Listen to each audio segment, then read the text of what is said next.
새벽 공기는 아직 차가웠어요. 마을 언덕 끝에 자리한 작은 우체국에는 희미한 불빛이 켜져 있었습니다. 낡은 시계가 6시를 알리고 우체국 직원은 묵직한 열쇠로 셔터를 올렸습니다. 철문이 끌리는 소리가 고요를 깨뜨렸죠. 서류 가방을 내려놓고 커피포트를 올리자 스테인리스 주전자가 작게 울었습니다. 그는 오늘도 같은 생각을 했어요. 그 할머니 또 오시겠지요. 탁자 위엔 정돈된 도장, 분류함, 스탬플러, 그리고 전날 미처 붙이지 못한 우표 한 장이 놓여 있었습니다. 마을 끝 작은 집, 흰 담장 안엔 초록 잎이 흔들렸습니다. 그 집엔 70이 넘은 노모, 강정순 씨가 살고 있었어요. 그녀는 매달 한 번씩 같은 날짜에 우체국을 찾았습니다. 탁상 위에는 오래된 만년필과 누렇게 빛바랜 편지지가 있었죠. 그녀는 안경을 살짝 고쳐 쓰고 손등에 주름을 펴며 천천히 펜을 들었습니다. 민호야, 잘 지내니? 그녀의 첫 문장은 언제나 같았어요. 서울 동작구 흑석동 328번지 지하 1층. 받는 사람 강민호. 보내는 사람 엄마. 글씨는 또박또박했지만 중간중간 잉크가 번졌습니다. 한 줄을 쓰고 나면 잠시 멈춰 숨을 고르고 창밖을 바라보았죠. 텃밭에선 봄 냄새가 올라왔고 바람이 레이스 커튼을 흔들었습니다. 그녀는 손끝으로 편지지를 쓰다듬으며 중얼거렸어요. 얘가 언제쯤 답장을 보내려나. 우체국 문이 열리자 정순 씨는 천천히 걸음을 옮겼습니다. 손엔 편지 봉투 하나, 다른 손엔 고무줄로 묶인 동전이 들려 있었죠. 안녕하세요. 직원이 반갑게 맞았습니다. 이번 달도 잊지 않으셨네요. 그녀는 미소로 답했어요. 네. 민호한테는 제가 편지라도 써야 하니까요. 직원은 도장을 찍으며 조용히 말했습니다. 아드님이 받으면 참 좋아하시겠어요. 그녀는 잠시 웃고 고개를 숙였어요. 그럼요. 아이가 바쁘니까요. 그래도 마음은 전해지겠죠. 우체통의 빨간 페인트가 햇빛을 받아 반짝였습니다. 그녀는 손끝으로 봉투를 쓸어내린 뒤 조심스레 우체통에 넣었어요. 편지가 떨어지는 소리가 작게 울렸습니다. 그녀는 그 소리를 들으며 눈을 감았어요. 그 순간만큼은 멀리 있는 아들과 연결된 듯했죠. 한편 도시의 아침은 분주했습니다. 출근길 인파 속에 강민호가 있었어요. 정장 차림, 손엔 커피, 귀엔 이어폰. 지하철 문이 닫히는 순간까지 휴대폰 화면을 내려다봤습니다. 읽지 않은 메시지 수십 개. 그 아래엔 엄마라는 이름이 보였지만 손가락은 스치듯 지나갔어요. 지금은 바빠. 그는 속삭이듯 중얼거렸습니다. 사무실 유리창 너머로 햇살이 비쳤지만 그의 얼굴엔 피로가 묻어 있었어요. 책상 위에 쌓인 서류, 커피잔의 얼룩, 모니터 속 빛나는 그래프들. 그의 하루는 효율과 수치로 채워져 있었죠. 그날 저녁 집으로 돌아온 그는 현관 옆 편지함을 무심히 스쳤습니다. 손잡이에 먼지가 쌓여 있었어요. 한 번도 열어보지 않은 편지함. 그 안엔 누군가의 마음이 조용히 잠들어 있었습니다. 민호는 냉장고 문을 열었다가 닫았어요. 물 한 병과 빈 도시락 용기 몇 개. 그리고 고요한 밤. 내일 전화해야지. 그는 짧게 중얼거렸습니다. 하지만 그 약속은 또 내일로 미뤄졌어요. 그의 세상에선 일은 많았지만 안부는 없었습니다. 창밖으로 자동차 불빛이 스쳤고 어딘가에서 라디오 소리가 흘러나왔습니다. 오늘의 사연. 엄마의 편지입니다. 순간 민호의 손이 멈췄어요. 라디오에서 들려오는 목소리가 이상하게 익숙했죠. 그는 잠시 귀를 기울였지만 곧 볼륨을 줄였습니다. 그리고 자신도 모르게 한숨을 쉬었어요. 그날 밤 작은 마을의 우체통 속엔 봉투 한 장이 잠들어 있었고 도시의 고층 건물 속엔 전화하지 못한 아들이 잠들어 있었습니다. 두 사람 사이의 거리는 멀었지만 그 거리 속엔 한 통의 편지가 오가고 있었죠. 봄비가 내리던 오후였어요. 우체국 창문 밖엔 물방울이 줄지어 흘렀고 거리의 나무들은 젖은 잎을 떨고 있었죠. 정순 씨는 검은 우산을 받쳐들고 천천히 걸었습니다. 그녀의 손에는 이번 달 편지가 들려 있었어요. 민호야, 회사 일은 잘 되니? 너무 무리하지 말고 밥은 꼭 먹어야 해. 글씨는 여전히 또박또박했지만 글줄마다 조금씩 흔들림이 있었어요. 비 때문만은 아니었죠. 가슴 속 공허함이 손끝을 따라 번지고 있었습니다. 우체국 문을 열자 따뜻한 공기가 얼굴을 스쳤습니다. 직원이 미소로 맞았어요. 비가 오는데도 오셨네요. 그녀는 젖은 우산을 접으며 웃었습니다. 네. 비가 와도 가야죠. 편지는 기다리지 않으니까요. 그녀는 봉투를 내밀고 조심스레 덧붙였어요. 혹시 이번에도 잘 도착하겠죠? 직원은 고개를 끄덕였습니다. 물론이죠. 이번에도 안전하게 가겠습니다. 그 대답에 그녀의 눈가가 살짝 젖었어요. 그래요, 이번에도 무사히 가야 해요. 그날 저녁, 민호는 회의실 안에서 클라이언트와 마주 앉아 있었습니다. 스크린에는 화려한 그래프가 넘쳐났죠. 핵심은 감정이 아니라 데이터입니다. 그의 말은 정확했고 표정은 단단했습니다. 하지만 한 고객이 조용히 말했어요. 좋은데요. 뭔가 따뜻함이 없네요. 사람 냄새가 안 납니다. 민호의 눈썹이 미세하게 움직였어요. 순간 머릿속에서 엄마의 편지가 스쳤습니다. 밥은 꼭 먹어야 해. 그 문장이 이상하게 귓가에서 울렸죠. 하지만 그는 금세 웃으며 대답했습니다. 데이터 속에도 감정이 있습니다. 그게 트렌드니까요. 그는 자리로 돌아와 노트북을 덮었습니다. 심장이 느리게 뛰고 있었어요. 자신의 말이 설득력보다 공허하게 들렸습니다. 퇴근길. 비는 아직 그치지 않았습니다. 차창에 빗방울이 흘러내리고 라디오에서 부드러운 목소리가 들렸죠. 오늘의 사연은 아들에게 보내는 편지입니다. 민호는 무심히 볼륨을 높였습니다. 낭독자가 잔잔하게 읽어 내려갔어요. 민호야, 이번 달은 벚꽃이 참 예쁘단다. 엄마는 아직 그 자리에 있어. 너는 잘 지내고 있니? 그는 순간 숨을 멈췄습니다. 손끝이 떨렸죠. 설마. 그는 운전대를 세게 쥐었습니다. 라디오를 껐지만 문장은 머릿속에서 계속 반복됐습니다. 엄마는 아직 그 자리에 있어. 다음 날. 그는 회사 복도 창가에서 서류를 들고 멍하니 서 있었습니다. 동료가 가가와 웃으며 물었어요. 민호 씨, 어제 회식 안 왔죠? 바빴어요? 그는 어색한 웃음을 지으며 대답했습니다. 그냥 피곤해서요. 하지만 마음속 깊은 곳에서는 다른 말이 들렸습니다. 그냥 겁이 났어요. 누군가 그리운 게. 한편 정순 씨는 집 마당에서 고무장갑을 벗고 하늘을 올려다봤습니다. 구름 사이로 햇빛이 비쳤죠. 오늘은 편지가 잘 도착했을까? 그녀는 잠시 생각하다가 서랍을 열어 지난 편지의 복사본을 꺼냈어요.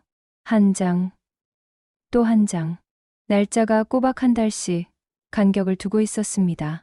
그녀는 손끝으로 글씨를 따라가며 조용히 중얼거렸죠. 이제는 답장이 올 때도 됐는데 목소리가 작게 떨렸습니다. 밤이 깊어지자 민호의 방 안은 조용했습니다.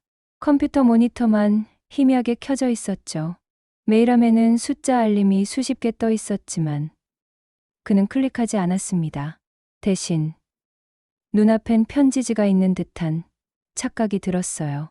엄마, 잘 지내요. 그는 입술을 움직였지만 소리는 나오지 않았습니다. 그 말은 공기 속에서 흩어졌죠. 비는 멎었지만 마음의 거리는 더 멀어졌습니다. 도시의 불빛이 유리창에 반사되어 번졌고 한 통의 편지는 여전히 길 위 어딘가를 달리고 있었어요. 그 길 끝에는 기다림이 있었고 그 기다림은 어느새 눈물이 되어 두 사람의 마음 사이를 천천히 흘러가고 있었습니다. 그날은 유난히 비가 많이 내렸어요. 창문 밖으로 굵은 빗줄기가 쏟아지고 마을 길엔 물웅덩이가 가득했죠. 정순 씨는 현관 앞에 서서 한참 동안 하늘을 바라봤습니다. 우산을 들 손이 떨리고 바람이 흰 머리카락을 스쳤어요. 그녀는 오늘도 편지를 붙이러 가려 했습니다. 오늘은 꼭 보내야지. 짧은 말이 입술을 떠났지만 그 말 안엔 마지막 마음이 담겨 있었죠. 우체국까지 가는 길은 평소보다 멀게 느껴졌습니다. 비에 젖은 흙길은 미끄러웠고 발자국마다 물이 튀었어요. 그녀는 봉투를 품 안에 꼭 끼웠습니다. 이건 마지막이야. 꼭 전해줘야 해. 그녀의 속삭임은 빗소리에 묻혔지만 마음은 단단했죠. 우체국 문을 밀자 종소리가 울렸습니다. 직원은 놀란 듯 고개를 들었어요. 이비에 또 오셨어요? 정순 씨는 숨을 고르며 웃었습니다. 오늘은 꼭 가야 해요. 약속이니까요. 그녀는 젖은 봉투를 내밀었고 직원은 조심스레 받아들었습니다. 오늘은 우편이 좀 늦을 수도 있습니다. 괜찮아요. 늦어도 돼요. 가는 게 중요하죠. 그녀의 손끝이 떨렸고 목소리는 부드러웠습니다. 직원은 잠시 말을 잃었어요. 그녀가 나간 뒤 유리문을 통해 본 뒷모습은 유난히 작아 보였죠. 그날 밤 직원은 마감 정리를 하다 이상한 걸 발견했습니다. 빗물에 젖은 봉투 하나가 불려한 부석에 끼어 있었어요. 받는 사람 아들 강민호, 보내는 사람 엄마. 글씨가 번져 있었고 봉투 끝은 물에 닿아 흐릿해졌습니다. 직원은 조심스레 봉투를 꺼내 닦았습니다. 그의 눈에 잠시 망설임이 스쳤죠. 내일 바로 보내야겠다. 그는 봉투를 새 비닐에 싸서 따로 보관했습니다. 같은 시각 서울의 한 병원 복도. 민호는 회사 거래처 미팅 중 갑작스러운 전화를 받았습니다. 강민호 씨 맞으시죠? 어머님께서 쓰러지셨습니다. 짧은 한마디가 공기를 멈추게 했어요. 민호의 손에서 펜이 떨어졌습니다. 심장이 한번 크게 쿵 하고 울렸죠. 뭐라고요? 지금 어디요? 목소리가 떨렸습니다. 전화기 너머 간호사의 말이 이어졌지만 그의 귀엔 잡음처럼 들렸어요. 그는 재킷을 움켜쥐고 복도를 달렸습니다. 고속도로 위 차창에 비가 세차게 부딪혔습니다. 앞이 흐릿했어요. 와이퍼가 분주히 움직였지만 시야는 쉽게 맑아지지 않았습니다. 그의 머릿속엔 수많은 장면이 떠올랐습니다. 어릴 적 새벽마다 도시락을 싸주시던 엄마의 손, 중학교 졸업식 날 눈물 대신 미소로 인사하던 얼굴, 그리고 한 번도 답장하지 못한 편지들. 엄마, 제발. 그는 조용히 중얼거렸습니다. 병원에 도착했을 때 복도는 조용했습니다. 흰 조명 아래 간호사가 조심스레 다가왔어요. 가족분 되시죠? 민호는 고개를 끄덕였어요. 어머님은 조금 전에. 그는 더 이상 듣지 못했습니다. 두 다리가 힘을 잃었고 의자에 주저앉았어요. 손끝이 차가웠습니다. 그날 밤 민호는 빈 병실 의자에 앉아 있었습니다. 침대 위엔 하얀 이불이 가지런히 덮여 있었죠. 그 옆에는 작은 손가방 하나가 놓여 있었어요. 그 안엔 우체국 접수증이 있었죠. 날짜는 오늘, 그리고 젖은 편지 한 장이 함께 들어 있었습니다. 민호는 떨리는 손으로 봉투를 열었습니다. 민호야, 엄마는 오늘도 내 생각을 했단다. 비가 와서 그런지 유난히 보고 싶었어. 엄마는 이제 편지를 자주 못 쓸 것 같아. 그래도 너는 꼭 잘 살아야 해. 엄마는 늘 내가 자랑스러워. 글씨는 번졌지만 마지막 문장은 또렷했습니다. 사랑한다. 내 아들. 그는 편지를 가슴에 꼭 안았어요. 눈물이 조용히 흘렀습니다. 그 눈물은 오래 묵은 미안함과 함께 마지막 인사를 대신하는 듯했어요. 창밖에서는 빗줄기가 먹고 달빛이 살짝 비쳤습니다. 그 빛은 흰 천 위에 조용히 내려앉았고 그 순간 세상은 잠시 멈춘 듯 고요했어요. 장례식장은 고요했습니다. 흰 국화 냄새가 공기 속에 스며 있었고 낮은 조문 인사가 이어졌어요. 민호는 굳은 얼굴로 서 있었습니다. 손에는 하얀 국화 한 송이가 들려 있었죠. 엄마, 죄송해요. 그의 목소리는 거의 들리지 않았습니다. 조문객들이 하나둘 자리를 뜨고 장례식장엔 빗소리만 남았습니다. 비닐 천막 위로 떨어지는 빗방울이 일정한 리듬으로 울렸어요. 그는 조용히 앉아 어머니의 영정 앞을 바라봤습니다. 사진 속 미소는 따뜻했지만 그 미소가 더 이상 세상에 없다는 사실이 믿기지 않았습니다. 장례를 마친 뒤 민호는 어머니의 집으로 향했어요. 골목 끝 낮은 지붕과 하얀 담장이 있는 그 집은 여전히 단정했습니다. 문을 열자 익숙한 비누 향이 맞았어요. 방 안에는 작은 책상과 손때 묻은 의자가 놓여 있었죠. 그 위에는 편지 꾸러미가 가지런히 쌓여 있었습니다.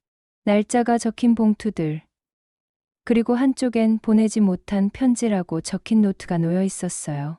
민호는 천천히 봉투를 열었습니다. 민호야, 이번 달은 장미가 예쁘게 폈단다. 민호야, 내가 꿈꾸던 일은 잘 되어가니? 엄마는 그저 내가 웃으면 그걸로 좋아. 한 장, 또 한 장. 읽을수록 가슴이 조여왔어요. 모든 편지 끝에는 똑같은 문장이 있었습니다. 엄마는 늘 여기 있어. 민호는 손으로 얼굴을 가렸습니다. 숨이 막힐 만큼 후회가 밀려왔어요. 한 번만이라도 전화를 걸었더라면, 한 번만이라도 괜찮아요라고 말했더라면. 그는 떨리는 손으로 노트를 덮었습니다. 그날 밤 창밖에는 별빛이 희미하게 깜빡였어요. 그는 오래된 책상 앞에 앉았습니다. 책상 서랍에는 어머니의 만년필이 그대로 남아 있었죠. 펜을 꺼내 종이를 펼쳤습니다. 손끝이 잠시 멈췄다가 천천히 글씨를 써내려갔어요. 보내는 사람 아들, 강민호. 받는 사람 엄마, 엄마. 이제야 답장을 씁니다. 늦어서 미안해요. 엄마가 남긴 편지를 모두 읽었어요. 그 안에 제 인생이 있었네요. 엄마, 그동안 감사했습니다. 이제는 제가 엄마의 편지를 이어갈게요.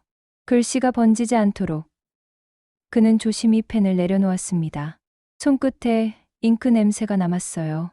그 향기가 낯설지 않았습니다. 다음 날 아침, 민호는 우체국으로 향했습니다. 붉은 우체통 앞에서 잠시 멈췄어요. 햇살이 고요하게 내려앉았고 공기는 맑았습니다. 그는 봉투를 들고 한동안 바라봤습니다. 엄마, 편지 잘 받으시겠죠? 그는 미소를 지었어요. 손끝이 봉투를 우체통 속으로 천천히 밀었습니다. 딸깍 하고 봉투가 떨어지는 소리가 들렸어요. 그 소리가 마음속 깊은 곳까지 닿았죠. 우체국 직원이 창문 너머로 그를 보았습니다. 익숙한 이름이 적힌 봉투를 확인하곤 조용히 고개를 숙였어요. 이번엔 아드님 편지군요. 그는 속으로 중얼거렸습니다. 민호는 우체국 앞 벤치에 잠시 앉았습니다.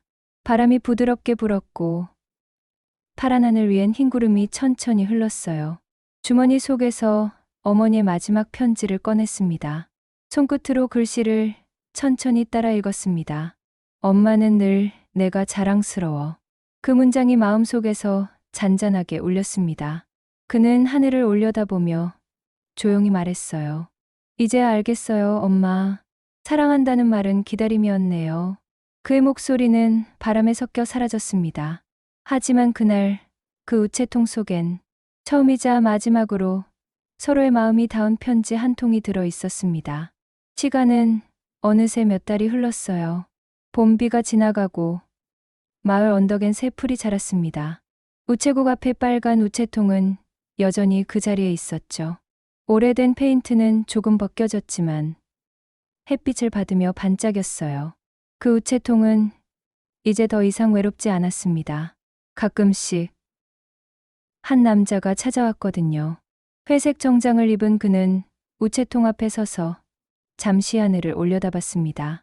그는 오늘도 봉투 한 장을 들고 있었어요. 보내는 사람 아들, 강민호. 받는 사람 엄마. 그는 봉투를 손바닥으로 살짝 쓸어내리고 미소를 지었습니다. 엄마, 요즘은 회사가 좀 바빠요. 그래도 괜찮아요. 엄마가 그랬잖아요. 힘들 땐 잠깐 하늘을 보라고. 짧은 독백이 바람에 흩어졌어요. 그는 편지를 우체통 속으로 넣고 고개를 숙였습니다. 그 동작은 기도처럼 조용했죠.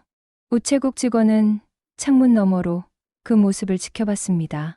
그는 이제 이 편지가 누구에게 가는지 알고 있었어요. 그러나 아무 말도 하지 않았습니다. 그저 마음속으로 인사했죠. 이번에도 잘 가겠죠. 아주 멀리. 민호는 우체국 옆 벤치에 잠시 앉았습니다. 주머니에서 오래된 편지 한 장을 꺼냈어요. 그것은 어머니가 마지막으로 남긴 편지였습니다. 글씨는 이미 누렇게 바랬지만 한 줄 한 줄 또렷했습니다. 민호야, 세상은 넓고 사람은 바쁘단다. 그래도 잊지 말아라.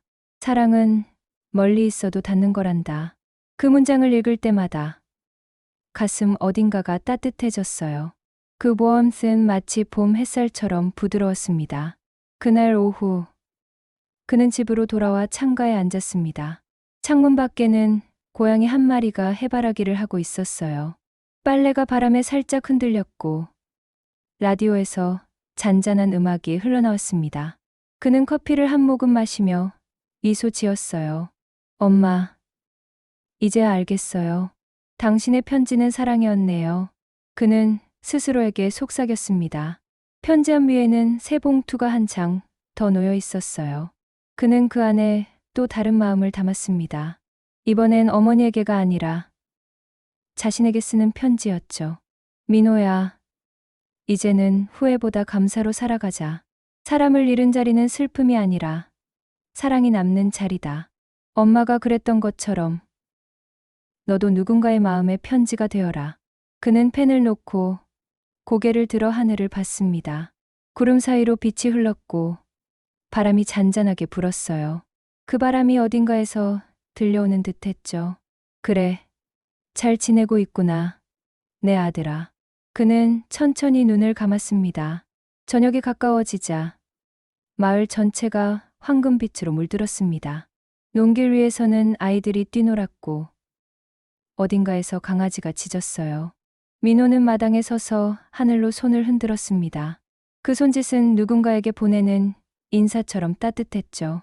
그날 이후 마을 사람들은 가끔 이런 이야기를 했습니다. 요즘은 그 우체통 앞에 꽃이 자주 피네요. 누가 심었는지는 몰랐지만 계절마다 다른 색의 꽃이 피었어요. 노랑, 분홍, 하양, 그리고 다시 초록. 그 꽃들은 마치 편지처럼 조용히 피어났습니다. 어느 날 우체국 직원은 우체통을 비우다 작은 쪽지를 발견했습니다. 엄마, 오늘도 하늘이 참 맑아요. 당신이 보여준 세상은 여전히 따뜻합니다. 그는 봉투를 조용히 닫았습니다. 그리고 혼잣말처럼 속삭였죠. 그래요. 이번 편지도 잘 갔네요. 저녁 햇살이 우체통 위를 감싸며 부드럽게 빛났습니다. 그 빛은 오래된 편지지 위에서 반짝였어요. 그날 세상은 여전히 조용했지만 어딘가에서 또 한 통의 마음이 누군가의 하늘로 날아가고 있었습니다. 봄이 다시 찾아왔습니다. 우체국 앞 가로수에는 연두빛 새잎이 피었고 바람은 부드럽게 불었어요. 오래된 우체통은 여전히 같은 자리에 서 있었습니다. 빨간색 페인트는 조금 벗겨졌지만 햇살을 받으며 반짝였죠. 그 앞에는 익숙한 남자가 서 있었습니다. 민호였습니다. 그는 손에 봉투 한 장을 들고 있었어요. 보내는 사람 아들, 강민호. 받는 사람 엄마. 봉투 위 글씨는 예전보다 단정하고 글자마다 힘이 느껴졌습니다. 그는 잠시 우체통을 바라보며 미소를 지었어요. 엄마, 잘 지내시죠? 요즘은 하늘이 참 맑아요. 오늘은 커피 향이 참 좋네요. 이 향기도 엄마가 좋아했죠? 그의 목소리는 낮았지만 따뜻했어요. 그는 봉투를 조심스럽게 우체통 속으로 넣었습니다. 봉투가 떨어지는 소리가 작게 울렸죠. 그 소리가 마치 마음속 깊은 곳에서 울리는 종소리 같았습니다. 민호는 잠시 그 자리에 서 있었습니다. 햇살이 얼굴에 닿자 눈가에 잔잔한 웃음이 번졌어요. 그는 하늘을 올려다봤습니다. 하늘은 맑고 구름은 느리게 흘러가고 있었죠. 엄마, 고맙습니다. 이제야 사랑이 어떤 건지 알 것 같아요. 그는 천천히 고개를 숙이며 눈을 감았습니다. 그 순간 마음속에 무겁게 남아있던 미안함이 부드럽게 녹아내렸어요. 마을은 예전과 다르지 않았습니다. 아이들은 학교 가는 길에 우체국 앞을 지나며 웃었고 가끔은 호기심 어린 눈으로 우체통을 쳐다봤죠. 여기엔 누가 편지를 넣어요? 한 아이가 묻자 직원이 미소를 지으며 대답했습니다. 누군가에게 아직도 마음을 전하는 사람이 있단다. 그 말에 아이는 고개를 끄덕였어요. 그리고 잠시 후 우체통 위로 노란 나비 한 마리가 앉았습니다. 그 나비는 잠시 쉬었다가 하늘 높이 날아올랐습니다. 민호는 우체국을 나와 천천히 마을길을 걸었습니다. 길가에는 어머니가 돌보던 꽃들이 다시 피어 있었어요. 흰색과 분홍색이 어우러져 봄빛을 가득 품고 있었죠. 그는 꽃잎 하나를 손끝으로 살짝 만졌습니다. 이 향기, 엄마 같아요. 그의 눈동자에 햇살이 반사되어 반짝였습니다. 그는 주머니에서 작은 쪽지를 꺼내 읽었어요. 사람의 마음은 편지와 같아요. 한 번 전해지면 그 온기가 오래 남습니다. 그 문장은 어머니가 생전에 남긴 마지막 노트에 적혀 있던 말이었어요. 민호는 그 종이를 접어 지갑에 넣었습니다. 그리고 조용히 속삭였죠. 엄마, 이제 제 삶이 편지가 될게요. 누군가에게 따뜻한 마음을 전하며 살겠습니다. 저녁 무렵 하늘은 붉게 물들었어요. 논길 사이로 바람이 불고 새들이 집으로 돌아갔습니다. 민호는 길가에 멈춰 서서 우체국이 보이는 쪽을 바라봤습니다. 빨간 우체통은 석양을 받아 빛나고 있었어요. 그 안에는 오늘도 편지 한 통이 잠들어 있었죠. 그는 한참 동안 그 모습을 바라보다가 조용히 손을 들어 하늘을 향해 인사했습니다. 엄마, 내일 또 올게요. 바람이 그의 옷깃을 스쳤고 어딘가에서 새소리가 들려왔어요. 세상은 여전히 분주하지만 그 우체통 앞만큼은 시간이 천천히 흘렀습니다. 그리고 그 자리엔 언제나 한 사람의 마음이 조용히 따뜻하게 머물고 있었어요.